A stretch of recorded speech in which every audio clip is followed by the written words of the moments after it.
Story County, helping build Nevada's future.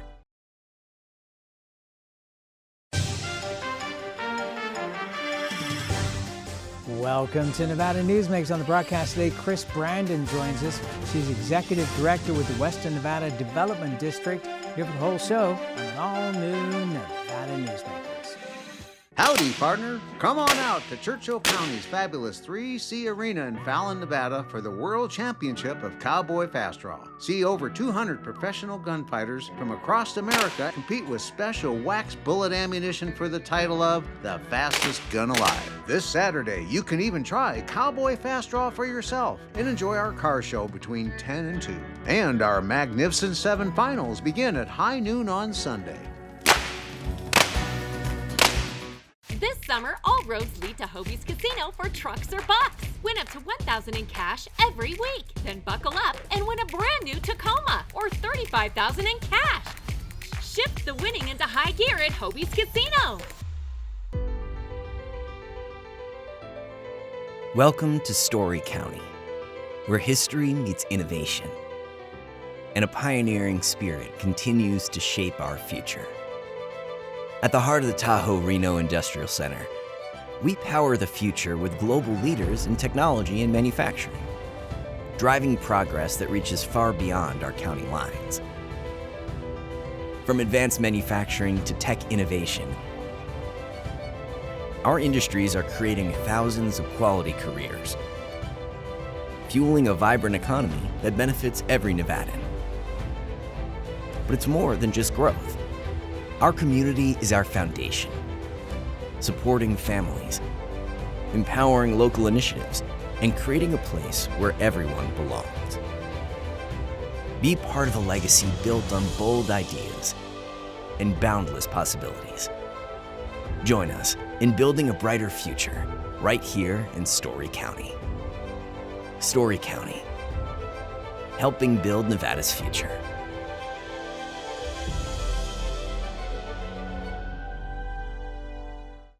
This is Nevada Newsmakers with host Sam Shad, a no-holds-barred political forum. Now, from the Nevada Newsmakers broadcast headquarters, here is Sam Shad. And back on Nevada Newsmakers, we're delighted to welcome back to the program Chris Brandon. She's the Executive Director of Western Nevada Development District. Welcome. Hi, Sam. Thank you. It's great to be back. All right, so let's start out. For those that may have missed your last appearance with Rachel Dahl here on the program, what exactly is WNDD? Western Nevada Development District is a federal economic development district. We have been in existence for over 40 years. We were put in by the Department of Commerce, the Economic Development Administration. That's a lot of words. And Senator Paul Laxalt signed our paperwork to make it official that we were a federal district. Wow, so that's a bit of Nevada history right there. Right. How many counties do you represent and where are they located? So we represent 8 counties, 1 consolidated municipality, that would be Carson City, and then we have 7 cities. So it's all the north and western part of Nevada. We go up to Humboldt County and south to Mineral County. All right, so what's the difference between you and, say, an NDA? An NDA, Northern Nevada Development Authority, is a regional development authority, and it is under the state, GOED, Governor's Office of Economic Development. So you have 8 RDAs in the state, and we are the only district, we are the only federal district in the state. So we do not bring businesses in like the RDAs do. We're the people that help all of the communities get federal funds, other funds, state funds, revolving loan funds, whatever funds we can find, including private foundation funds for critical infrastructure. Sometimes we do community development projects. We help them with that because that's just as critical. If you're a company and you're looking at moving your company out to, let's say, Pershing County, you need some community development in Lovelock. You need some amenities. You need housing. So we help them with any of those things, including hospitals, because if you don't have ample medical facilities to care for all of your people, then it puts you in a bad light. Like, you don't want to just have a helipad and send them to Renown every time there's an accident or anything major. All right, so that begs the obvious question. How is that going? I mean, is the federal government at this point, do they have a pool of money available for this? So our application for our new 3-year grant is in waiting. It has been in waiting for 7 months now. The federal funds have essentially been frozen. So they keep saying, oh, it's under review. But then when you ask the question, like, well, what about like the grant funds for public works or disaster funding, because they also handle presidential disaster funds. And we have projects in, and they've been in for over 6 months. And the answer is, we're not awarding any money at this time. So here we are waiting for our next 3-year planning grant, which is what we live on. So half of our money comes from the federal government, from the Economic Development Administration, and the other half comes from our jurisdictional members who pay membership dues each fiscal year. So all of those territories that I mentioned, they pay us membership dues. That's our match money. So between those two, that's pretty much what we live on. Very lean machine, very efficient. It's just myself and a part-time economic development specialist. Okay, so critical infrastructure. So you're talking about mainly roads at this point, or what other kinds of critical infrastructure? So we're not primarily roads. We have a lot of influence and input with NDOT. We help communities if they want to put in for a US DOT grant that is not required to go through NDOT for possible new road, but it's a big concern, right? On this economic development strategy that we're just putting out for comment, that's the number one issue that our committee found was the transportation issues. But our primary are sewer, water. We work with NV Energy on power, because that's also, like, under transportation, we don't have enough energy, right? So we work with them. They are on our board. We have members from NDOT and NV Energy on our board. Okay, so you have a huge structure, but the federal funding isn't there. What percentage of your, you were saying 50% of the funding is federal? Mm-hmm. Okay, so where does that put, I mean, you have this huge portfolio. So we are looking for other opportunities to serve those communities beyond just their membership dues. The membership dues are not a lot. Together, they're about $110,000 a year. Like I said, we're very efficient and very lean. So, yes. Very lean. And so we're looking at doing economic development planning and other things for our communities. All right, so if I went back 2 or 3 years, I would say to you, boy, the most exciting time in Nevada. We're seeing all these warehouses that are housing data storage centers. You know, we had the head of Tract on the program about a year and a half ago talking about $100 billion payoff for what they're doing in Story County. You have all these other tech companies doing all kinds of things. At the same time now, when we look at it, it's like there's incredible pushback, there's incredible fear, there's incredible misinformation. So what are the industries, I'm not taking that out of the picture because obviously that's not going to be out of the picture, but what other industries are you looking at that want to come here, and what are their needs? So I want to turn the table back farther than 2 or 3 years. So this comprehensive economic development plan, the last one was 5 years ago. It came out in 2020. So we were in COVID. So there was no mention of data centers at all, not anywhere in the text, nothing. Yeah, even though they existed at the time. They existed, but not at the scale they do now. And then let's go back further. The recession of 2008. So a group of people that were associated with Northern Nevada Development Authority out of Carson City, they met and decided that Northern Nevada needed to bring in manufacturers to diversify the economy, right? So that was a huge shift. That was before GoEd existed. But it was that same time frame, right? We need to do something different than tourism and casinos, because the recession, anytime people do not have extra change, they're not going gambling, they're not going to restaurants, they're not going to any of those things. And so it's a matter of resiliency for the economy. So we hit the recession 2008, then we hit COVID in 2020. We're still not over COVID, like as far as recovering completely from that. But that decision by that group of people back in 2008 was the right decision. And you see the fruits of that labor that happened. And there really was a concerted effort to bring manufacturing back into Northern Nevada.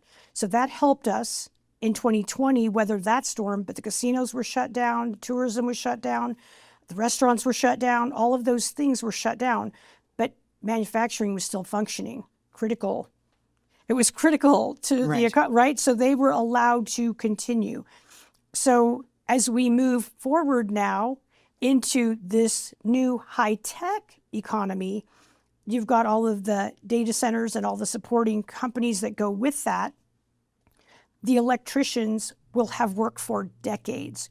Even after construction, they will be in those data centers, bringing in new servers, changing servers out, adding new wiring. They will be busy for decades, multiple.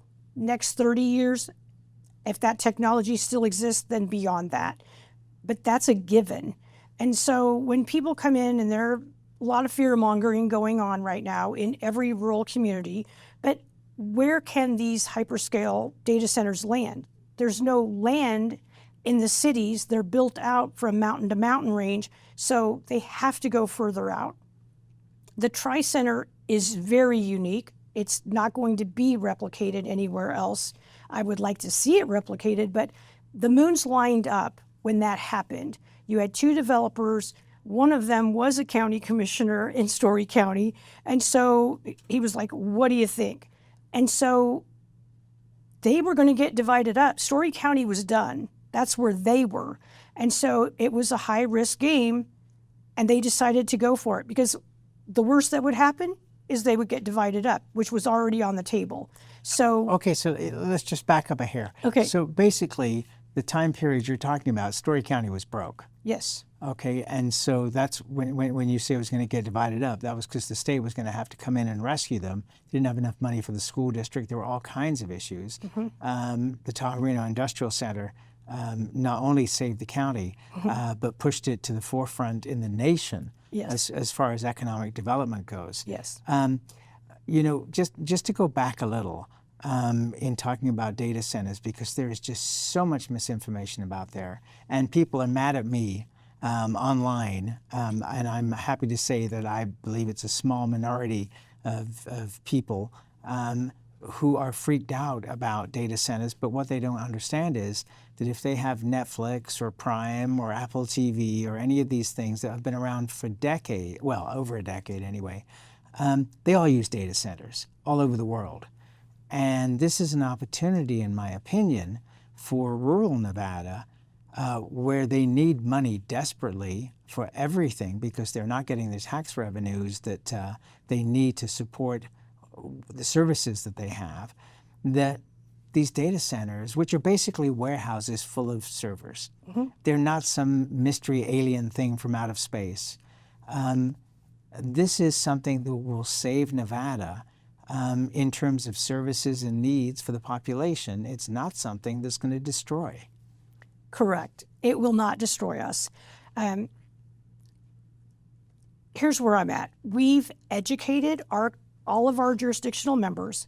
We presented at our annual summit, which is at the end of March, out in Lovelock. And we had 3 experts and a moderator to flush that out. In fact, we had Caleb Cage as the moderator. Who is wonderful. Who is wonderful, and he knows how to pull information. But we had an inventor of immersion tanks. We had NNDA, Tatiana Vukovic, So representing the RDAs, dealing with those companies that are looking to come in. And then we had Ray Zavala from Helix Electric. He builds them. Okay, so like we had these people who know this stuff, and they were our best panel. Why? Because they were the most knowledgeable people, and they explained how everything worked. By the way, isn't that crazy? Knowledgeable people actually make sense? Who would have thought? Who would think? But really, we need to embrace the data centers coming. It is a game changer for our rural communities.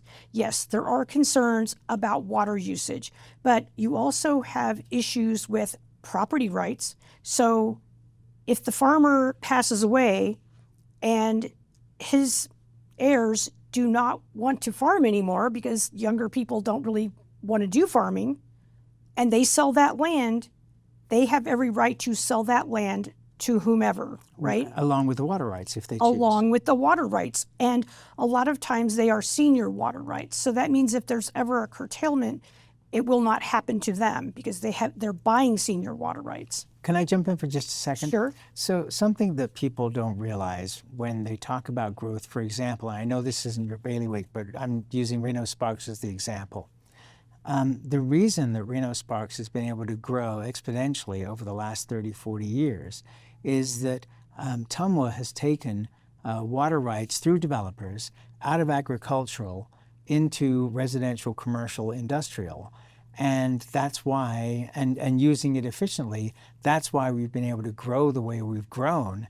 It's not that we've added to the water supply necessarily, it's that we've utilized it in a different way. And agriculture, much as I love agriculture, and it's our, I think, third biggest, maybe fourth with technology these days, but it's one of our biggest industries in the state, is very inefficient in its use of water versus corporations. And now, and this is another thing that drives me crazy, they're changing the rules and regulations so that data storage companies have to use the water efficiently. Southern Nevada Water Authority just said it's got to be closed loop systems. It can't be the way that water is wasted. And I'm expecting every Northern Nevada jurisdiction to do the same thing, to require these companies. So I agree with you. I think that this is the future. It's a huge business and industry. And I think it's going to be like mining for the state, where it's just going to be a huge benefit. And especially if you want to get the benefits of your local government and your state government, you're going to need this money because it ain't coming from anywhere else. All right, so let's go back to how our taxation system works. We're under Dillon's rule in Nevada. And so I explain this to all my communities. Unless you're growing even a little bit, unless you're growing something, you're dying. Yes, you are. And you're losing ground because all of your properties depreciate. So over time, you're not really gaining anything. Yes, we have this artificial pricing of housing and it's all super elevated, but the floor could drop out of that whenever. I doubt if it will because of the demand of people pouring into our state, but just the same, you have to be growing some to stay ahead of the tax situation so that you have revenues coming in or you just lose ground.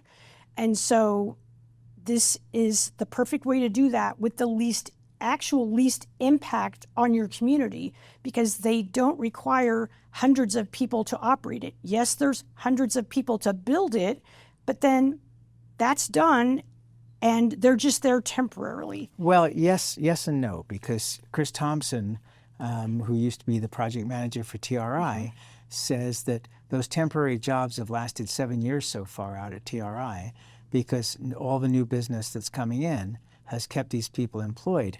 And that is huge amounts of money going through the economies of Reno Sparks, Washoe County. And so that has not been a negative, it's been a positive. We have to take a little break here because we have to make a little money because that's how we pay for the show. But we'll be right back after this time out. 2025 is bringing big changes for Nevada businesses. If you have more than 5 employees and have been operating for 3 years or more, you must now comply with new state retirement plan mandates. The Vegas Chamber 401k plan makes it easy, offering a proven, customizable, and cost-effective plan for employers and employees to save with tax advantages. Visit vegaschamber.com to explore options and see how the Vegas Chamber can help you start saving for your future. We're the Peters family, 2 combat veterans, our daughter Elle, and our Liberty Dog's puppy in training, Cooper. Cooper will grow up to be a life-changing companion to a veteran with visible or invisible challenges. We're helping Cooper build focus and confidence so he's ready to support his veteran. And we know he will help bring happiness and independence to his veteran's life. So join us, become a puppy raiser, and change lives, one puppy at a time.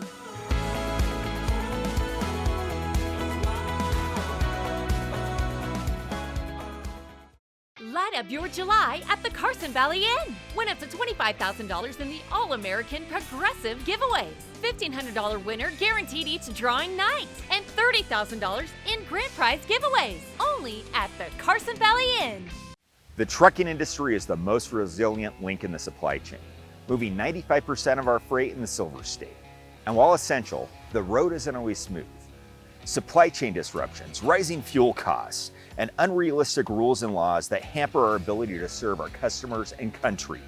Our prosperity in every sector of the economy, manufacturing, mining, medicine, and food from farm to table, is tied to trucks. There's nothing without trucking. At Nevada Urban Indians in Reno, your health is our priority.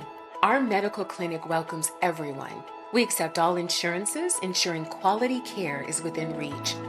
Nevada Urban Indians, your partners in health. This is Nevada Newsmakers. And back on Nevada Newsmakers, we continue our conversation with Chris Brandon. She's the Executive Director of the Western Nevada Development District, a federally funded organization. Tell me what's happening with Fernley and Greywater.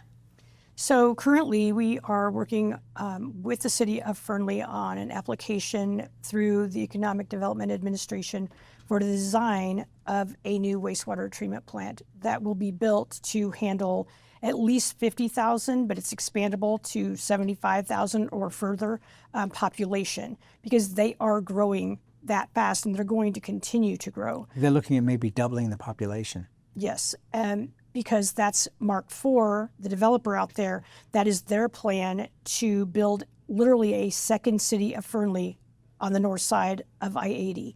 So in looking at those future impacts that are not that far away, when we look at that new sewer plant, we need to address that huge population surge that will be coming.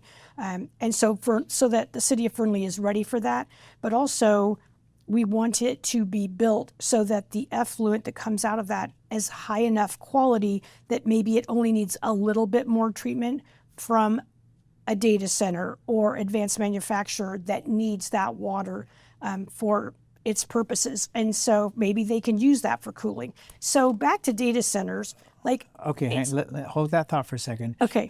The important thing is here, for me, is that technology is already being tested at TRI and it's working just fine.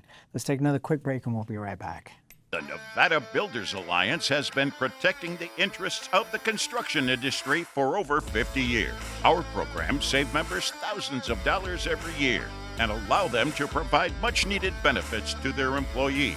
Our industry also allows Nevada to grow. If you're thinking about a career in the construction industry, reach out. And if you haven't thought of a career in construction, what are you waiting for? We are the Nevada Builders Alliance.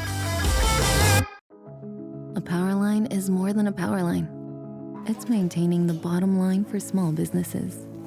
It's keeping the assembly line moving for our workforce. For our brightest minds, it's meeting a deadline. It's on the front line with our heroes. And on the sidelines of the biggest games. It's a direct line to our loved ones. And it's a lifeline for the most vulnerable. There's a lot on the line. Like a traditional handmade basket, retail is woven into the fabric of life in Nevada.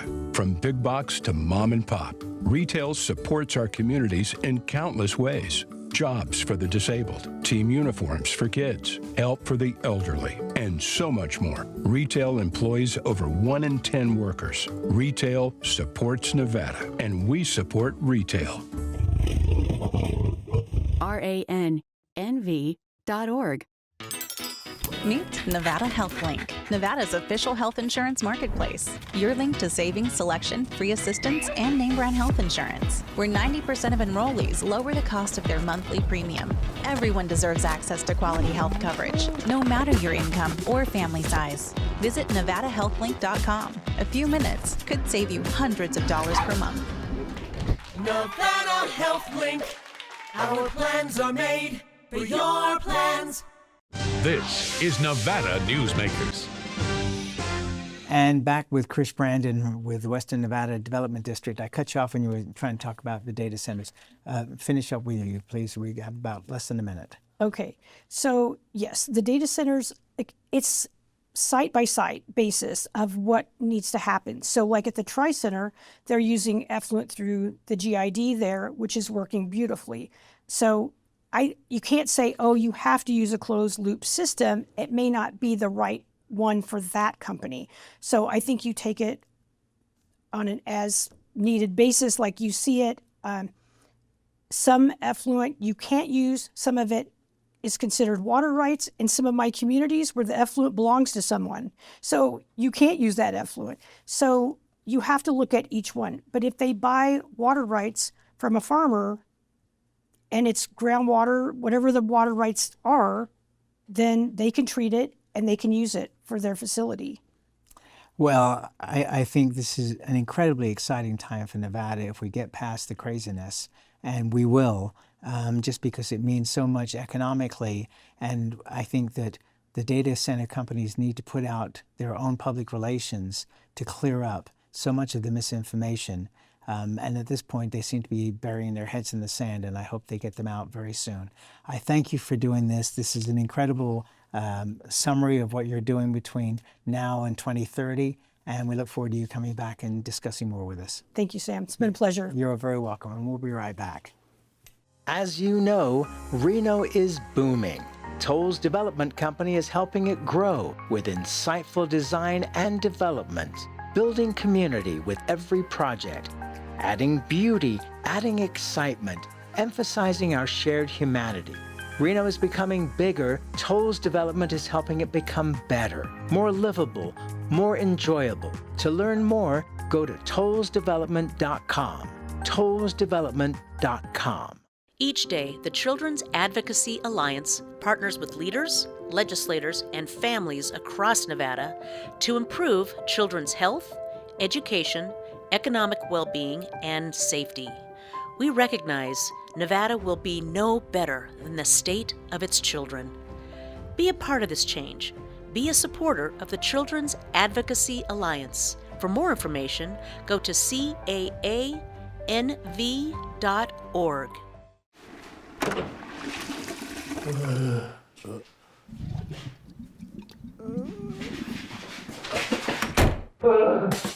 It happens.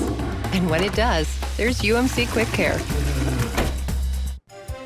Nevada Newsmakers is available as a podcast. It's also available on YouTube anytime you want to watch or listen. Thanks for watching Nevada.